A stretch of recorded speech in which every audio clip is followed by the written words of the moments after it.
সড়কপথের চাপ কমাতে জলপথকে কাজে লাগাতে চান পরিবহন মন্ত্রী অর্জুন সিং। ওয়ার্ল্ড ব্যাংকে টাকা অনেক দিন ধরে এখানে জেটি তৈরি হয়েছিল, কিন্তু ইনোগ্রেশন হচ্ছিল না। ওয়ার্ল্ড ব্যাংকের টাকা অনেক টাকা এখানে খরচ হয়েছে। এই জেটি হওয়াতে একদম অত্যাধুনিক জেটি, সমস্ত রকম সুবিধা, ওয়াশরুম থেকে নিয়ে সমস্ত রকম ব্যবস্থা এখানে আছে। র্যাম্প আছে, দিব্যাঙ্গ ব্যক্তিরা যেতে পারেন। এই জেটি নিয়ে এপার থেকে ওপার নাজিরগঞ্জ আছে, অনেক প্রায় 10,000 মানুষ যাতায়াত করে।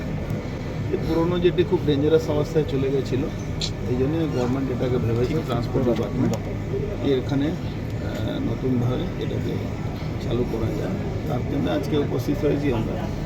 রাজ্যে সড়কপথের উপর চাপ ক্রমশ বাড়ছে, তাই সড়কপথের উপর চাপ কমাতে জলপথকে কাজে লাগাতে চান রাজ্যের পরিবহন মন্ত্রী অর্জুন সিং। শুক্রবার বিকেলে তিনি অত্যাধুনিক মেটিয়াবুরুজ জেটির আনুষ্ঠানিক উদ্বোধন করেন। সেই সঙ্গে উত্তর বারাকপুর পুরসভার বাবাজি, হলদিয়ার কুকড়াহাটি, বৈদ্যবাটির কানাই দেওয়ান, বরানগর সহ আরও 9টি অত্যাধুনিক জেটি ভার্চুয়ালি উদ্বোধন করেন পরিবহন মন্ত্রী।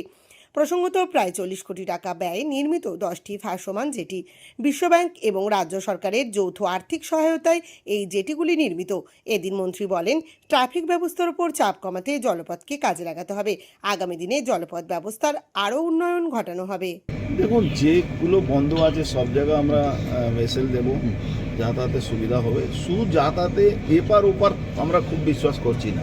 আমরা বিশ্বাস করছি যখন যেখানে ট্রাফিক বেশি থাকে সেখানে যদি জলপথকে আমরা কাজে লাগাতে পারি, যাতে মানুষ এখান থেকে যাতায়াত করতে পারে, তাহলে অনেকটা চাপ ওই রোড ট্রান্সপোর্টের উপরে পরিকল্পনা আছে। আমার মনে হয় যে ইনল্যান্ড ওয়াটার সিস্টেমটাকে যদি ডেভেলপ করা যায় তাহলে কিন্তু অনেকটা কমে যাবে।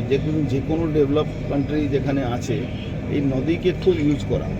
আমাদের দেশেও একটা সময় ব্রিটিশকাল যখন ব্রিটিশরা ছিল, এই ট্রান্সপোর্ট ইনল্যান্ড ওয়াটার ট্রান্সপোর্টটাকে বিশেষ করে নদীগুলোকে খুব ব্যাপকভাবে ইউজ হতো, কিন্তু আস্তে আস্তে ওটা কমে গেছে।